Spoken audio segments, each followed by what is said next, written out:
Okay.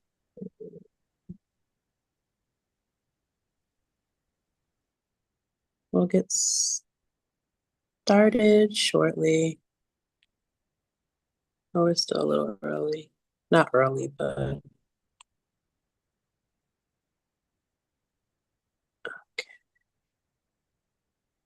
Let's see.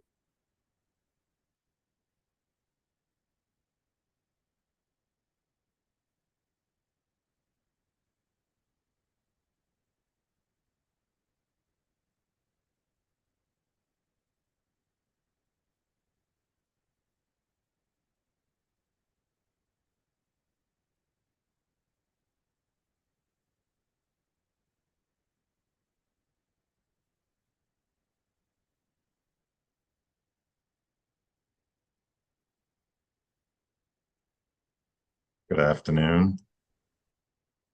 Good afternoon, Good Dr. afternoon. Jackie. Hello. We're just giving it a second as board members join.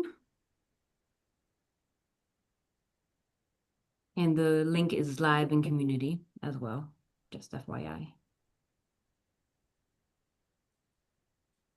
Okay, do we have, let's see.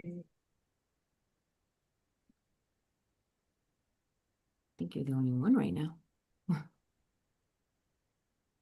But they know, I reminded them.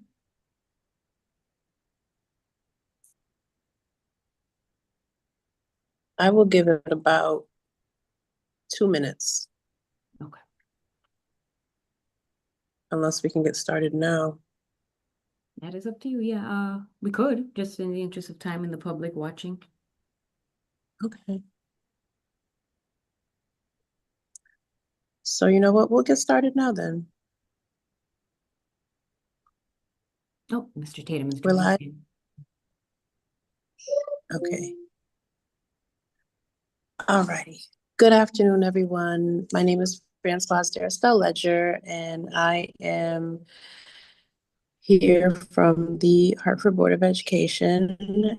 I am chair of the Teaching and Learning Committee, and today is April 1st, 2026. So we are going to get started. I would like everyone to introduce themselves, and so I introduced myself, and I'm going to popcorn it off to Al Saki and take it away. Well, good afternoon, everyone. I hope you're well. Al Saki, I'm the Assistant Superintendent of Teaching and Learning for Hartford Public Schools, and I will pass it on to Chris. Hi, everyone. Chris Weiss, Executive Director of Instruction, School Improvement and Innovation. Great to be here. I'll hand it over to Dr. Ratley. Good evening, everyone. Connie Ratley. I serve as the Deputy Superintendent for Schools and Academic Excellence. I will pass it over to Jennifer Torres. Good afternoon, everyone. I'm Jennifer Torres, Executive Director of Financial Planning and Grants Management. I'll pass it on to Jennifer Hoffman. Thank you. Good afternoon, everyone. Jennifer Hoffman, Assistant Superintendent for Special Education and Pupil Services for the district. I will pass it to Dr. Davis. Good afternoon. I'm Teresa Davis. I'm the Assistant Director for Psychological and Itinerant Services, and I will pass it off to Melissa Saunders. Hi, everyone. I am the CEO of Kings Speech and Learning Center, and I'm also the COO of Creative Interventions, so both organizations. I will go next. My name is Jennifer Hagemoser, and I'm the Operations Manager for CBS Therapy. I'll jump in, Christina Santiago, Board Liaison. And I wish, I'll pass it on to Victor Cristofaro, who just got on camera. Just introducing. Hi, Victor Cristofaro. I'm the principal at Burns Latino Studies Academy. I can go. Good evening. Monica Quinones, Executive Director of Instruction and Engagement. And I can pass it on. I'm not sure who hasn't gone yet. I know Principal Edson just joined. I'm not sure. Hi, good afternoon. I can introduce myself. I am Principal Edson, principal at Naylor CCSU Leadership Academy. I can jump in. Stephen Tatum, board member. Let's see. Abby McCarthy. I don't think we've heard from you yet. Hi, I'm Abby. I'm a music teacher at SAND. Awesome. Okay. Shantae Brody, I'm chair of the board. Hi, I'm Maria Coffey Herndon. I'm the Director of Client Services with the Stepping Stones Group.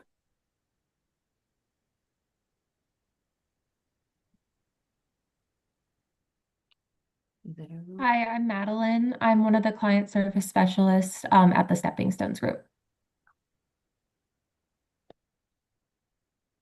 And I think we have Principal Cahill just joined. We're just introducing. Yep. Good afternoon, everyone. June Cahill, principal at Kennelly School. Did anyone not go? Principal McCoy. Oh, yep.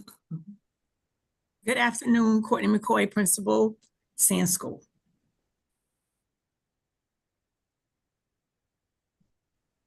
Stephen Wilson, board member.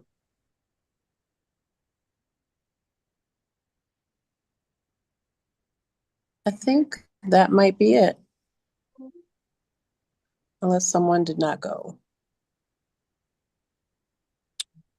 Okay, so I guess we'll get started. Welcome, everyone. And yes, it is quite a crew today. Happy spring, happy warm weather outside. Okay, Christina, can you please pull up the agenda? Did I do? Yes. Can you see that? No, it's still, oh, there it is. Okay. All right, so our first item on the agenda is the acceptance of funds, DECD grant, and I will pass that over to Jennifer Torres. All right. Good afternoon again, everyone. So this grant was granted to 4 of our schools, Burns, Kennelly, Sand, and Naylor. Each school received $90,000. The grant was for expansion of access to music education through the purchase of musical instruments, instructional supplies, and extended learning opportunities. Each school budgeted funds to acquire instruments and related materials necessary to support high-quality hands-on music instruction for students. Additionally, Sand and Kennelly allocated funding for extra pay, extra duty compensation for teachers to design and facilitate after-school music programs, providing students with additional instructional time beyond the regular school day. And Naylor School also allocated funding to support a music teacher position.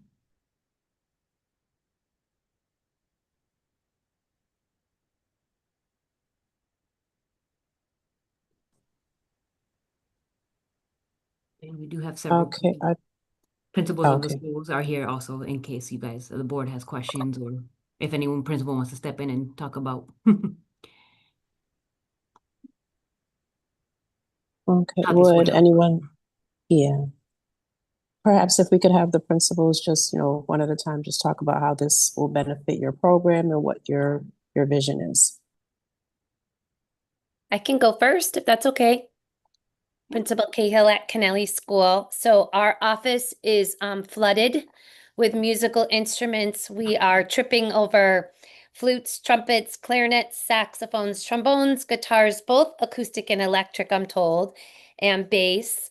We have 70 students already signed up. They stay after school twice a week and come on Saturday mornings. They're working with our certified music teacher and some other certified staff that have an interest in music and are using YouTube to help support music instruction under the supervision of the certified music teacher. It's become very contagious. I just walked out of a ukulele lesson, which I learned a lot about the ukulele. So it's definitely provided all kinds of enrichment and extracurricular activities for our students.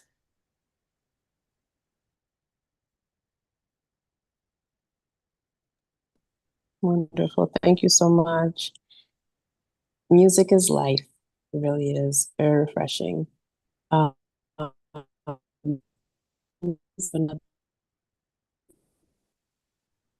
go next. And then also if my wonderful music teacher would like to chime in if I forgot something. This is Courtney McCoy from Sand School speaking. So I know that I took my parents and involved me and my siblings in music where we know how to play the piano. And we had to take music lessons and we had to do theory as well, or learn about theory, how to read the staff, how to read notes and changing from flats to sharps, et cetera, et cetera. And my mother played the clarinet and I think my father played the piano as well. So music has always been a part of my personal life. And I love all different types of genres of music, from rock, soft rock, to classical, to jazz, smooth jazz, instrumental, neo soul, R&B, rap, you name it, like folk music. I love music. So one of the senators had stopped by the school about 2 years ago, and he took a look at what we had going on in our little music department, little music room. And I guess that he said, you know what, poor little Tink Tinks, they need a little something to kind of zhuzh up their little area. So maybe that's probably how we were able to receive this money, which is a good thing.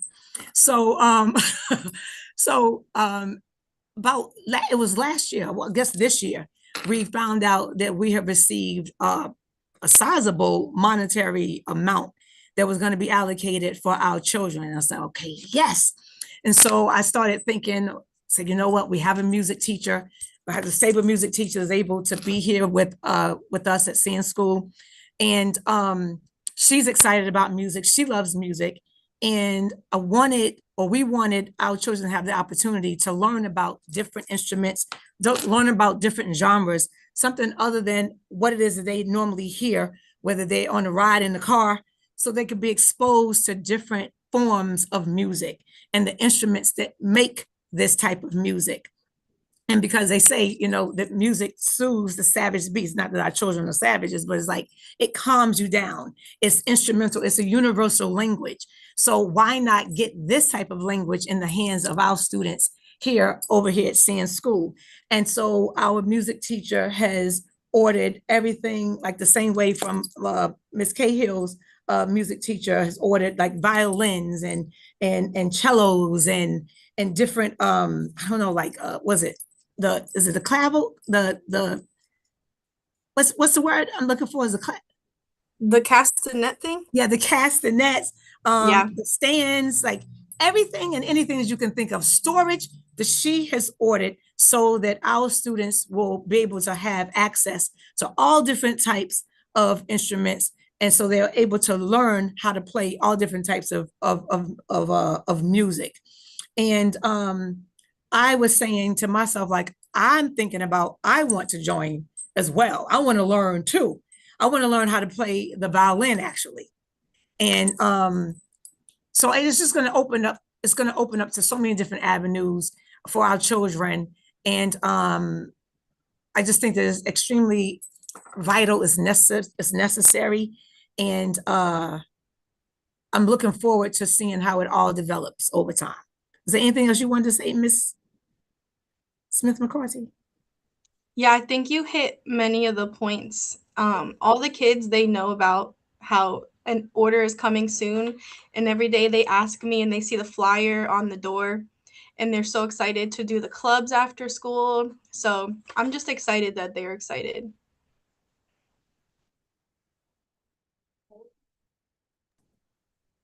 Thank you so much. I'm excited. I love it. Thank you for that. And can we have another principal jump in? Sure, I can share. Sorry, I'm off camera. I'm transporting kids to dance, but I can definitely hear everything that's going on. But in terms of Naylor, we are in a similar boat as Courtney, where we are working on our orders for an array of instruments. Naylor recently had our music teacher cut So we don't have music instruction right now, but we're actually partnering with one of our community partners who in the meantime is able to provide a music instructor after school, so that we're able, once we get the instruments in, we can at least kick it off there, as we don't have that certified position right now. So we're excited to, re-expose our kids to music and have that be a focus. Historically, we had a big music program at Naylor, especially when we were in middle school. So it'll be nice to bring that back. And I won't even try to pronounce the different instruments, but very similar to what both June and Courtney articulated.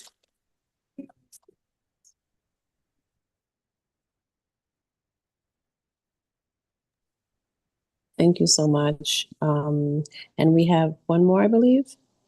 Yes. Hello, everyone. So I'll just add, similar to, I have, we ordered a bunch of instruments similar to what June Cahill. The only thing that I think that we added was congas, because we are Burns Latino Studies Academy.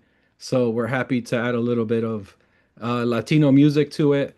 Our plan, we do not have a music teacher. So we did purchase all the instruments, and our hope is to use the grant money next year to purchase someone to come. Well, we're not going to pay for somebody to come and teach students instruments. I think that this is just a very huge opportunity. I'll share that for a couple years, Burns did an after-school play, and we ran a play where the kids did a few performances, and I was blown away by how amazing. And we're talking, this is a K-5 school, and we're just how amazing some of the students performed, how natural they were on stage. And if you saw those students in the classroom, you wouldn't match the students, right? You would be like, wait, that was the kid that was a rock star up there, and you might see them struggling in class. And so one of the biggest injustices that I think that we have is that we don't have enough resources for students to explore their talents, because there's a lot of talent there, but we need to give them the opportunity to explore their talents. So I'm hoping that this is going to be an opportunity for students to explore a new talent, right? To try a new instrument, and who knows where that takes them in life, even if it's just a sense of purpose. I'm not a musician. I'll share quickly that I went to Dwight School. The old Dwight School, most of you probably do not know that, but there was an old Dwight School where Buckley was for a while. I was in Glee Club during my time there, and I really loved being in Glee Club and singing. And one of the things I always tell people is that I used to go home and practice all the songs. I was so happy to sing. And my mom would say, if you could just do me a favor, if you could go out on the porch, you could sing all you want. And that kind of tells you how talented I was when it came to music. So music was never my thing, but I think that, what I appreciate is those people that are musical, that love, that they just want to play, right? They love playing their instrument. They love playing. And so I think that hopefully we get kids that, can find the new love and love and find the love for music. And I'll just end with one last thing, because if you guys give me the mic, I'm going to take the opportunity. When we talk about students going, leaving the district or going to other schools, like when you talk about even like CREC, and I'm familiar with a lot of people that work at CREC. Listen, I'm going to tell you that CREC, to be honest with you, they're not blowing it out of the water academically. Right? That's not why people are going. They're going because of all the extra resources and the extra things that we get, that they have there, whether it be robotics, whether it be instruments, whether it be something else. So for us, this is a very valuable thing that we can provide to our students to let them know that, yes, here at Burns, you can get anything that you could get anywhere else, you can get here. So this is going to be very exciting.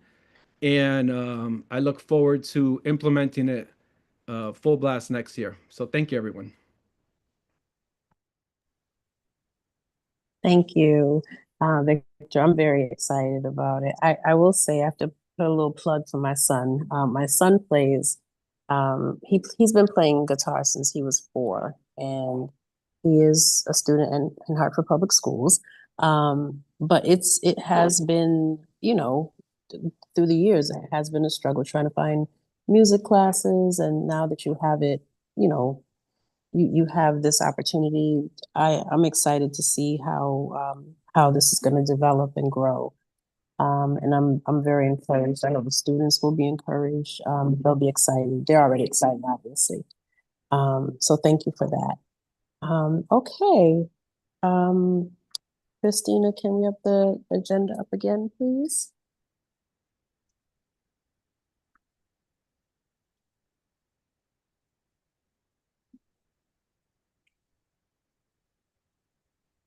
My computer's a little slow. Can you see it Yep, now? yep, I see it now. Okay. Thank you so much. This is Okay, the last item. so our next agenda item is special education contracts overview. And I will pass that over to Jennifer Hoffman. Thank you, Board Member Darisol Ledger. Good evening, everyone.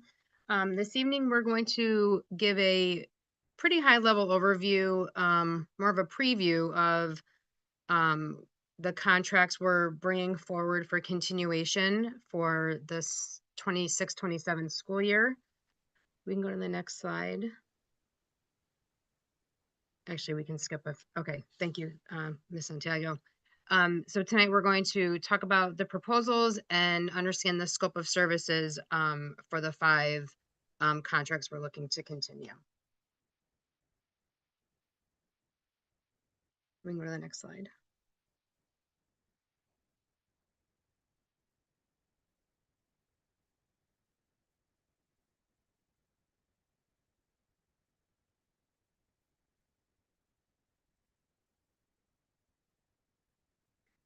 First, I would just want to start with some celebrations and updates. I know that probably over the last 4 to 5 years, we've had a large number of contracts. So I want to start with noting that there is a reduction from 8 to 5 contracts we're bringing forward.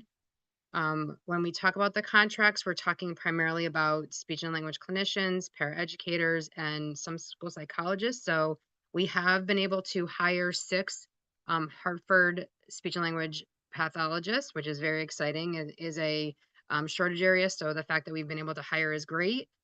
We have hired 4 school psychologists, and we've had 18 agency paraeducators apply to our posting.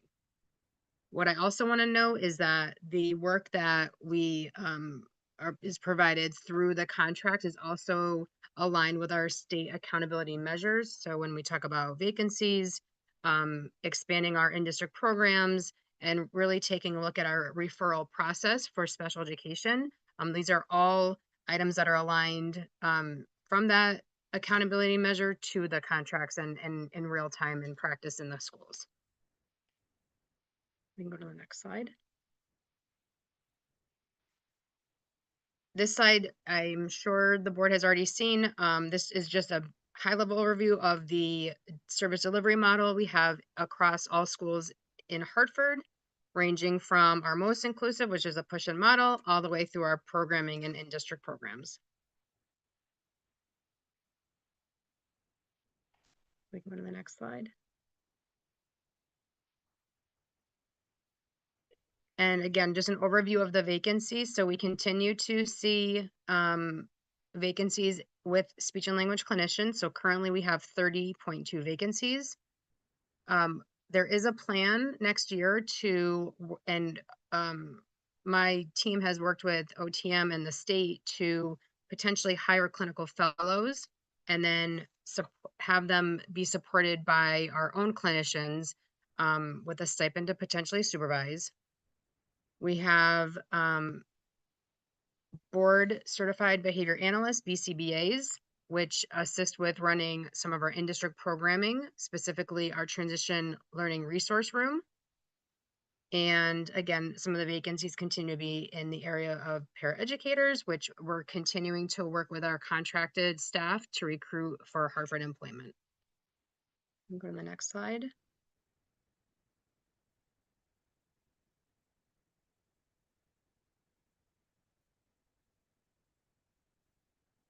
This slide just shows some recruitment efforts.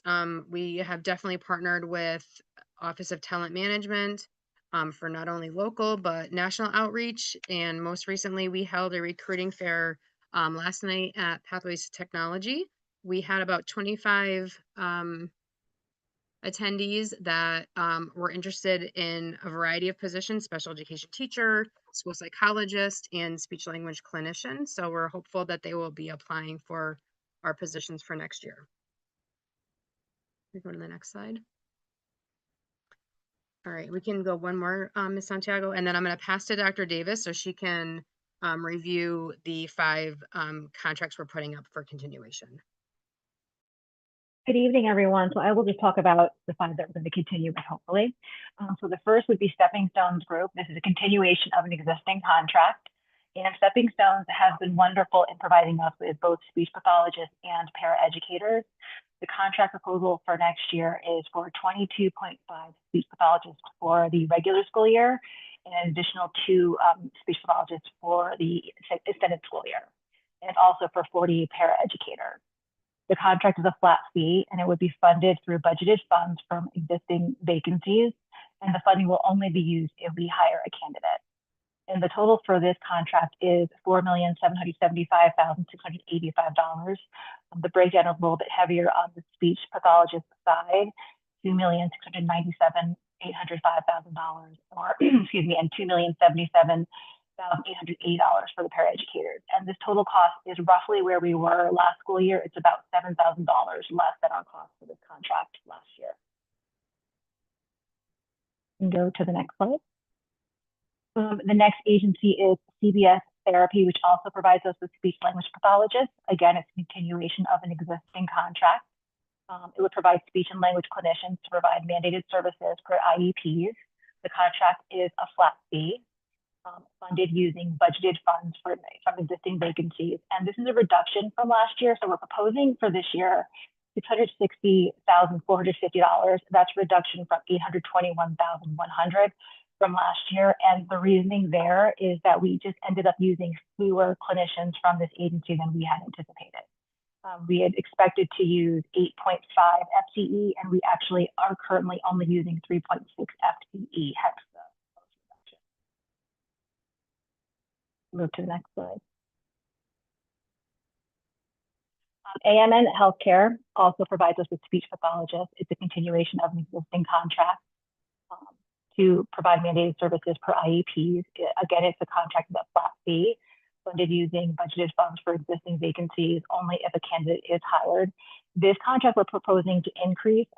Last year, the proposal was for $660,450, but we'd like to increase it to $880,600. The reason being is that this agency has been phenomenal in being able to support us with unexpected vacancies that popped up during the school year, provide us with in-person clinicians, and also to provide us with support in hard-to-reach areas such as bilingual speech pathologists. We'd like to access them a little bit more next year if possible. The next slide, please. The next would be King Speech. So this is a continuation of an existing contract to provide speech language clinicians to provide mandated services. Again, it's a flat fee that we only use for budgeting for funding from existing vacancies. So this would be a reduction. So last year, this was for $500,000. We're proposing $300,000 for the coming year because this contract with in-person providers has really been outstanding in being able to work with us to reduce our comp services that are owed for speech language services. We're anticipating just really needing less of their services in the coming school year because they've done a wonderful job so far.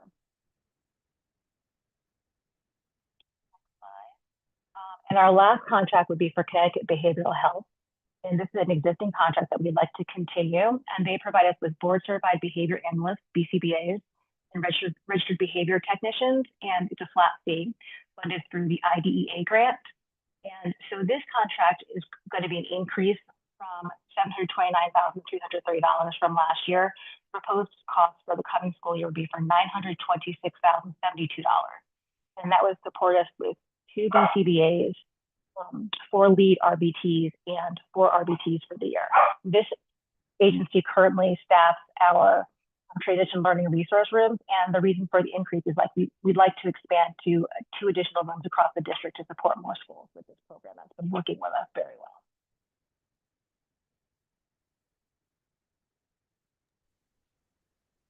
Any questions that you might ask? Thank you so much for that presentation. Lots of information. I went mute for a moment, sorry. I like that we are reducing some costs. That does help. So I want to see if we have any questions.